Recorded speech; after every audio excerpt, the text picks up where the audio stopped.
بسم اللہ الرحمن الرحیم۔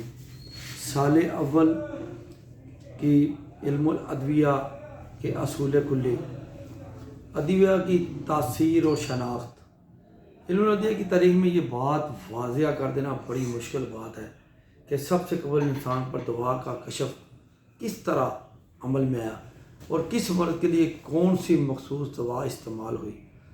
یہاں یہ بات بھی وثوق سے نہیں کہی جا سکتی کہ سب سے پہلے حیوانی، معدنی یا نباتاتی ادویہ ازالہ مرض کی غرض سے استعمال کی گئیں۔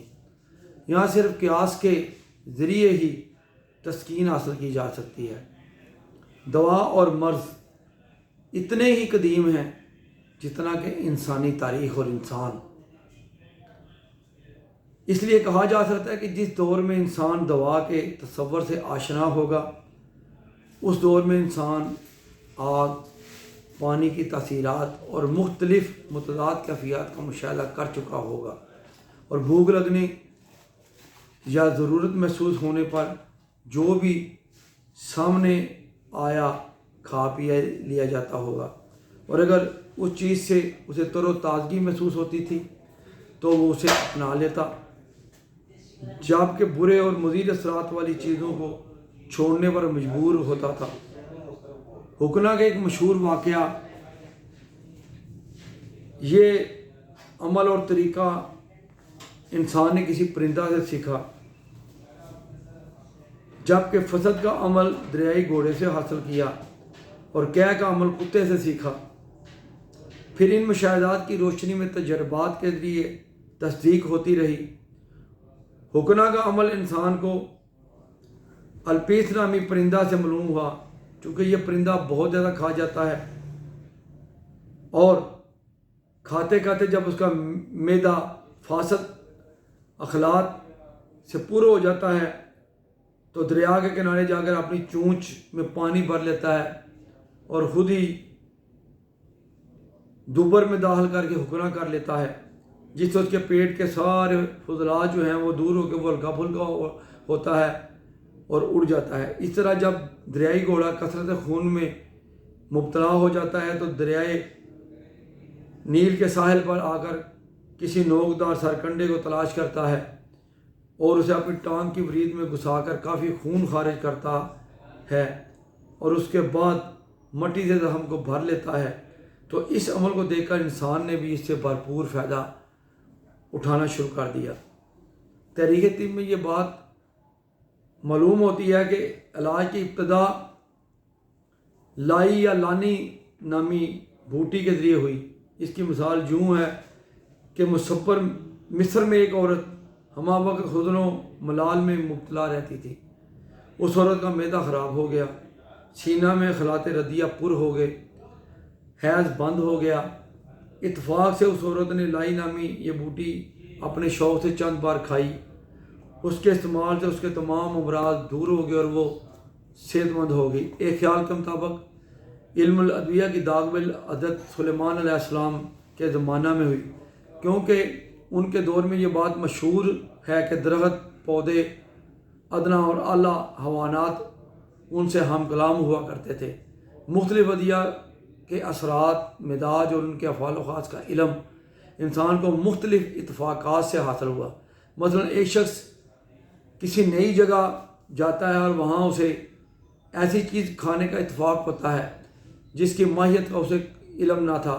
اس کے استعمال سے اسے دست، قے، بول اور پسینہ آنے لگا اور اس کا مخصوص مرض جاتا رہا۔ ایک اور شخص جو عطشت میں مبتلا تھا، کسی دشمن نے اسے عداوت اور بغض کی وجہ سے ہلاک کرنے کے لیے پارا، سینکھیا، ہڑتال یا شنگرف کھلا دیا، لیکن ان چیزوں کا اثر یہ ہوا کہ ہلاک ہونے کی بجائے اس شخص کا عطشت جاتا رہا۔ اسی طرح جنگ یا قید کے دنوں میں سفر کے دوران ذخیرہ خوراک کم ہو جانے کی وجہ سے ضعف اور نکات کے غلبہ آ جانے پر بامر مجبوری جب انسان نے آلو اور شکر قندی جیسی چیزیں زمین سے کھود کر کھائیں جن کے خواص انہیں معلوم نہ تھے، اس سے کھانے کے بعد اسے تر و تازگی محسوس ہوئی۔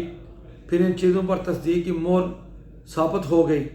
اسی طرح بیری کے پتوں کا زیادہ لعابدار ہونا اس بات پر دلیل ہے کہ یہ پیچش میں مفید ہیں، کیونکہ ریشہ اور ختمی جیسی لعابدار چیزوں کو پیچش میں استعمال کیا جاتا ہے اور وہ مفید ہیں۔ جلندھر میں ایک شخص استسقاء میں مبتلا تھا اور اپنے مرض کے علاج کی طرف سے مایوس ہو چکا تھا اور موت کے انتظار میں تھا کہ ایک روز کوئی ٹڈی بیچنے والا آواز لگاتا ہوا اس کے پاس سے گزرا۔ نمکین ٹڈیوں کا نام سن کر اس سے نہ رہا گیا اور لاتعداد ٹڈیاں خرید کر کھا لی اور کھانے کے بعد مزید پریشان ہوا، لیکن جوں وقت گزرتا گیا اسے کچھ طبیعت میں افاقہ محسوس ہوا۔